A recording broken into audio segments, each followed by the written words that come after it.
I know. You know where it is. I know. Well, I'm just going to say it. Yeah. You really think you're going to quit? Yep. Man. I don't know if we should have this conversation publicly or not. Yeah. Like, look. I don't know. I was miserable before Fat Camp. And when I got fired at the end of Fat Camp, it was almost like a blessing. And I didn't want to come back. I honestly didn't. And I came back, and because Tommy asked me to come back, and it's like, and then like the show got worse, the money got worse, and then like Keem left, and it's like, this isn't fun. I don't have fun doing this. Like, I'm putting a face on every day.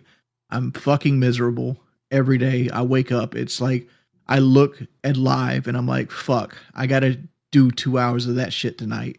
And I don't want to do it. I'd much rather do nothing. I know. It's like, I was saying this in our private conversation. The show always worked best when Keem was here because Keem's the bully and we're the Lolcows, right? And so we had somebody to push our buttons hard, and then you and I could react to our buttons getting pushed. And, you know, they didn't like yesterday's episode because you were a normal human being. They don't like today's episode because you're a normal human being. You're showing your normal side. Today's episode is bad right now. Billy's trying his hardest to save it, but it's bad right now.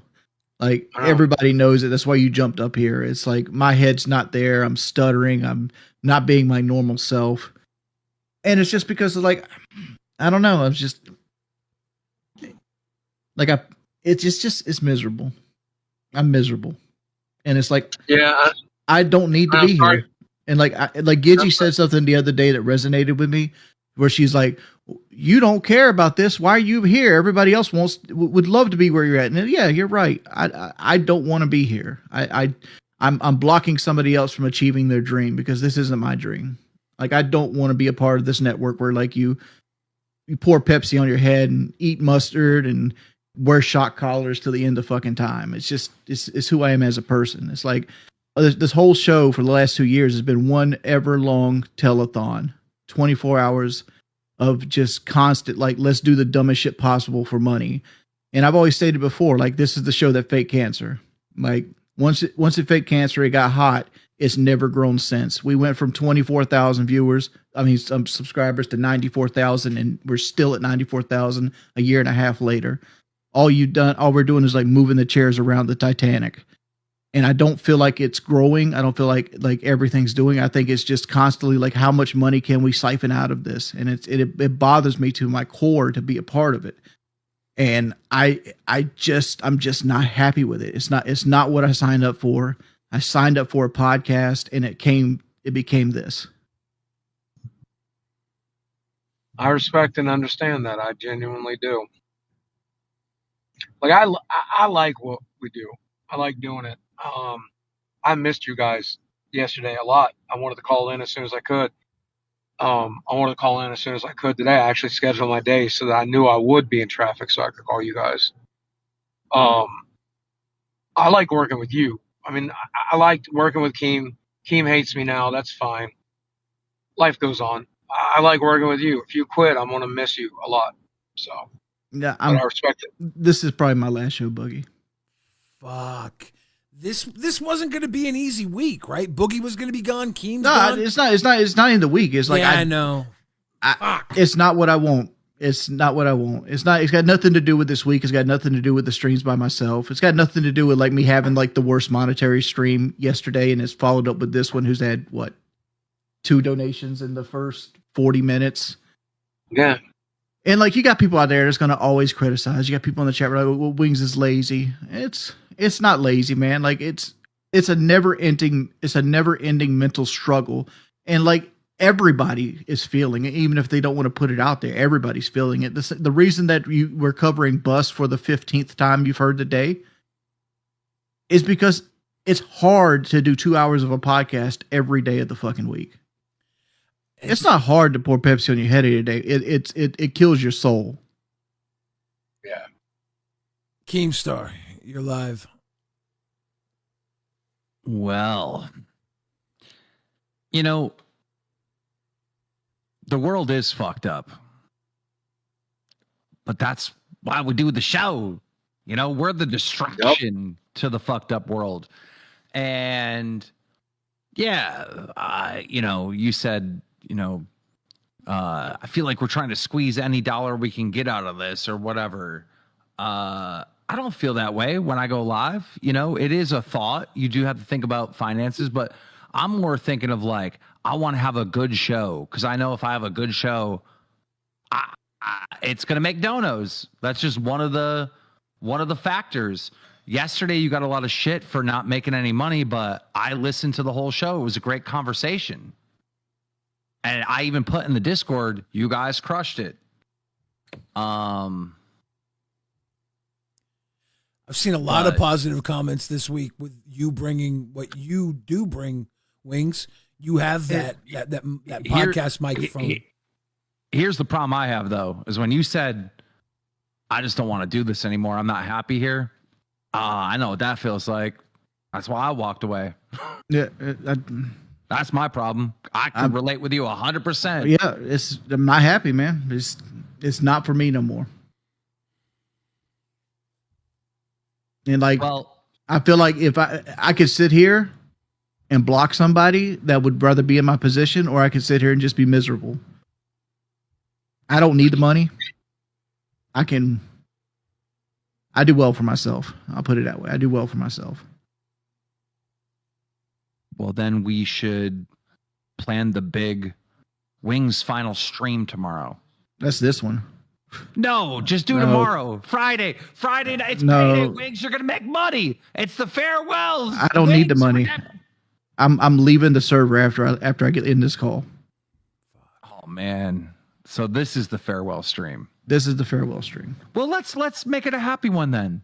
If it is the farewell stream, let's talk about the fucking fun shit that happened. The good times. There had to have been some experience that you've had when you were here, which is a happy memory.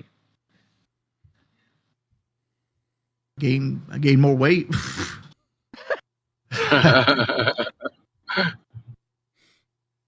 You were killing yourself with that Ozempic. That year-old Ozempic you were on right before Fat Camp. Oh, that was good. You made yourself sick. Fuck. Did you sign a deal with BBU? No. Back in that year? Yeah, I don't you know. Think, you think Kelly would let him do that? He would be signing a deal with the cemetery if he did that. Look, I was sitting around today and I'm literally asking my wife to come on here and get like watered and flowered and like dressed up like a drag queen to make money I don't care about making. And like I felt like less than a man because of it.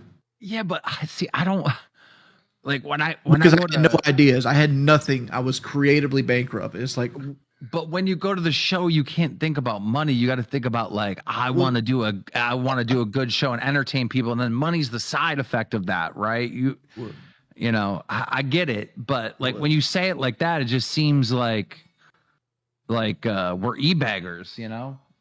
That's what we are. But we're not. We're entertainers.